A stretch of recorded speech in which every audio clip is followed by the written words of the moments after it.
Cup കൊണ്ടുപോകും ചെയ്യും. Aneesha cup കൊണ്ടുപോകും. അല്ല മോളെ കപ്പ് കൊണ്ടുപോയില്ല. കപ്പ് കൊണ്ടുപോയില്ല അണ്ണൻ പറ.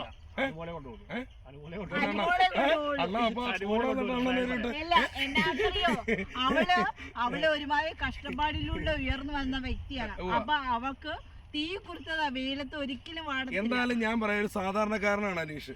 ഞാനിപ്പോ പറഞ്ഞ തെറ്റായിട്ട് വിചാരിക്കുന്നത്. അപ്പൊ അദ്ദേഹം കപ്പ് കൊണ്ടുപോകണമെന്നാണ് എന്റെ ഒരു ആഗ്രഹം. ഒരു സാധാരണക്കാരൻ രീതിയിൽ ബിഗ് ബോസിൽ നിന്ന് കപ്പ് കൊണ്ടുപോകണമെന്നാണ് ആഗ്രഹം.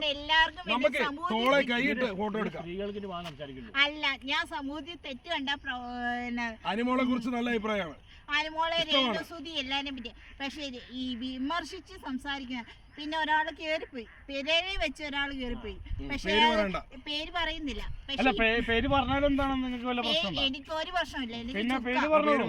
ശ്രീലക്ഷ്മി അത് ഒരിക്കലും ആ വീഡിയോ ചെയ്തത് ശരിയായില്ല. ഒരു കല്യാണ വീഡിയോ വെച്ചല്ല കേറിപ്പോയത്. പെരേരെ അവള് മുതലാക്കുമായിരുന്നു. പുള്ളിക്കാരെ കണ്ടത് എനിക്ക് മനസ്സിലായില്ല. തലേദിവസം ഞങ്ങള് ഫോട്ടോസ് ഒക്കെ എടുത്താണ്. പക്ഷെ എനിക്ക് പെട്ടെന്ന് കത്തിയില്ല. പിന്നീടാണ് ശ്രീലക്ഷ്മി എന്ന് അറിഞ്ഞത്. എന്തായാലും ഇപ്പൊ വൈറലായി ആള് അല്ലേ. പക്ഷെ നമ്മൾ ആരായാലും വന്ന വഴി ഒരിക്കലും മറക്കുക.